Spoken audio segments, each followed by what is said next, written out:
Oh, at ito na nga po yung mga pulot na nakuha. Grabe, napakadami. Ito po ay bigay lang sa amin. Kabahagi ano. Buhag ng pukyutan. Yan, taas ng aakyatin. Talagang napakatarik. Napakatarik ng aakyatin. Yan. Pausok muna sila sa ilalim. Para yung mga pukyutan sa ibabaw ay magsialisan doon sa bahay. Pinakampulot. Aakyatin na po yung puno, napakataas oh. Galing yung mga mamumukyutan, mamumuhag. Laki ng bahay ng pukyutan oh. Hindi lang makita at mausok. Galing umakyat sa idol.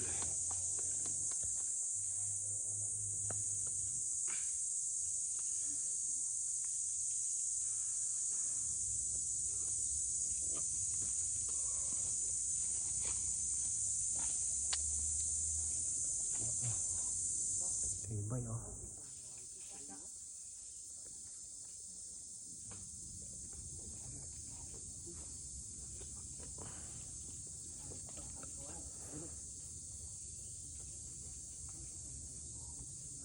Natalian yung pinakampang sulsul na pausok sa ibabaw. Hila-hila ni brother. Taas yun, bilis umakyat oh. Bilis doon na agad oh. Bilis. Ilaw tayo sa araw dito. Tingnan po.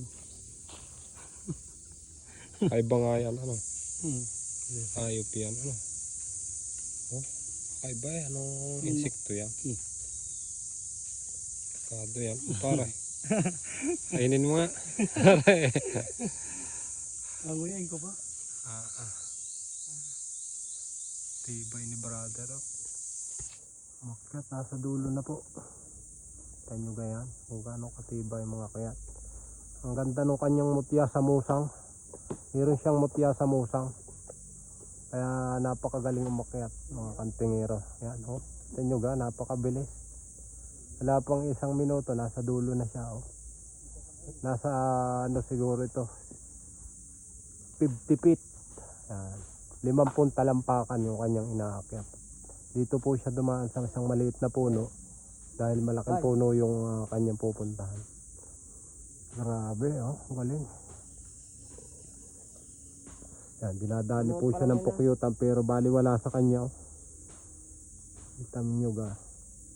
Kita nyo yung mga pukyutan, napakarami pero hindi siya kinakagat. Napakagaling ng gamit ni brother.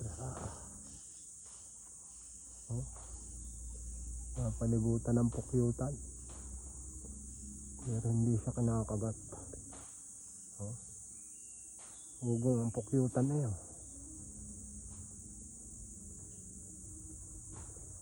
Galing.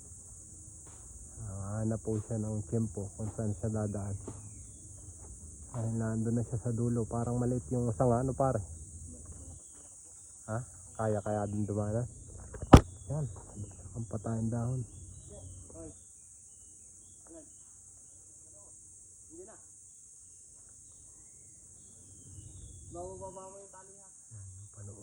Pang pausok ko. Kailangan ay may sariwan dahon para mas mausok. Tuyo at sariwa magkalahok. At tapos may pansulsul pa siya para magsilayas talaga yung mga ano pukyutan na nakatira doon. Yan. Ugong dito sa ilalim oh. Ugo oh. Dali na. Please na ako doon tayo makagat ng pukyutan. Yun po yung bahay ng pukyutan, napakalaki oh. Mamaya pag binaba, papakita ko sa inyo kung gaano kalaki ano. Gaplanggana talaga. Siguro napakaraming pulot niyan. Kagaling ni brother umakyat, walang talagang buong buo yung loob. Matibay ang kalooban oh. Kaya siya yung nakapagkalooban ng magandang mutya eh. Yung isa, tatali naman yung kawayan na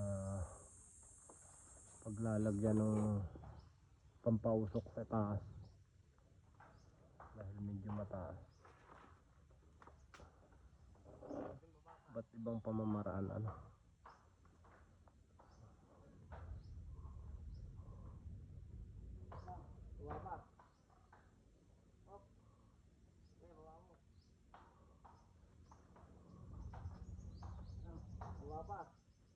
Ayan. Mababa pa.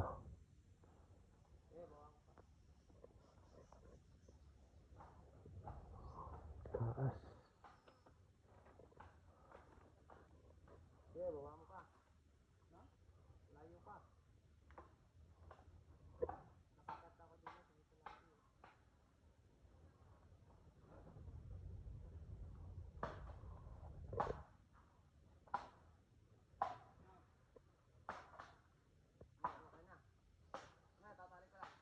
Taas na inakit ni brother. Grabe oh. Ano, hinila na yung kawayan pataas. Hinila na. Pinakalagayan ng pang ano, pampausok sa taas, ibabaw. Uubusin niya yung mga nakabantay na pukyutan sa taas. Para makuha niya na yung pulot, ano.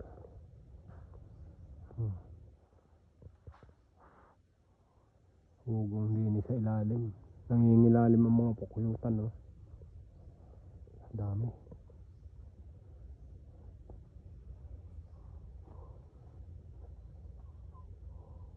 Galing.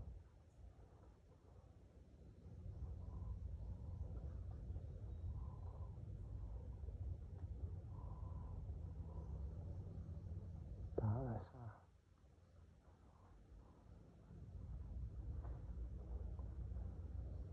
Talian niya yung ano.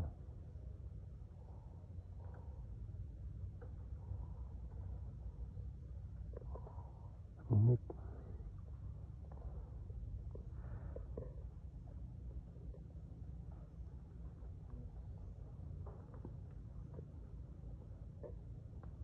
Ugong eh.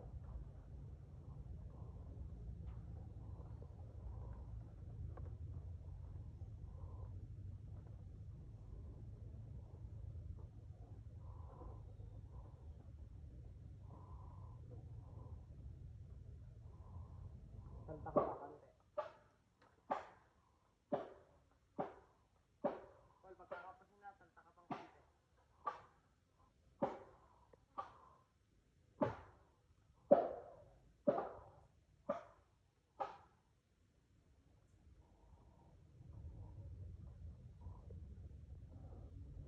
Kaya sinisindahan na niya yung ano, pampausok sa taas. Medyo mahangin.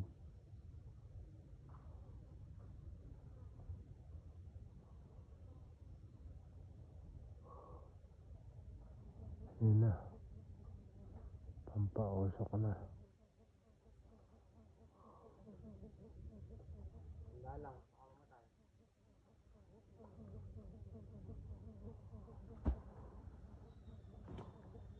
Taas ka ng kante ha, pagkapo.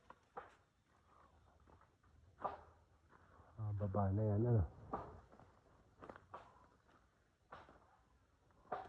Mandadali na yan. Taas ka pa. Ha? Ha? Mamaya. Wala, mamaya. Huwag mo likutin. Kuni. Ugong ah. Agit muna kaya. Dadali na yan sa baba.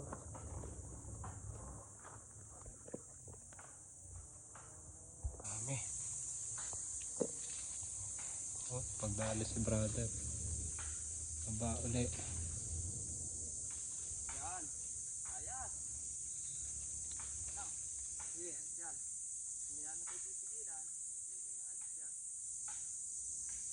Pataw na sa ibang puno. Layas na. Gawa na din kami panibagong ng bahay. Bilis mong bumaba ni brother ah. So kaya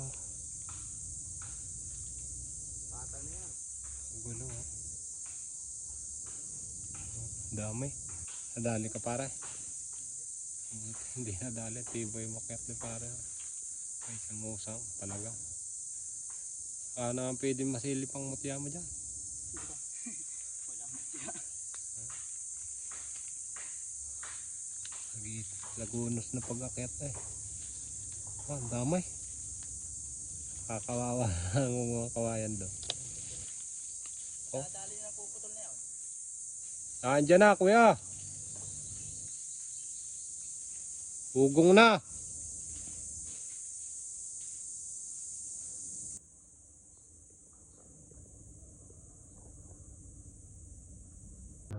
Yan ang bahay oh. Taas. Yan ang mga kantingero yung bahay ng Pukuyutan. Laki.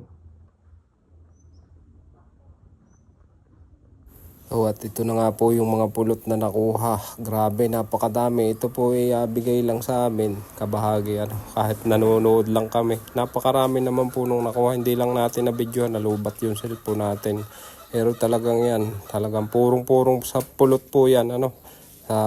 Magnanais po mag-order, mag-PM lang po kayo sa akin. Meron pong pinapa-order.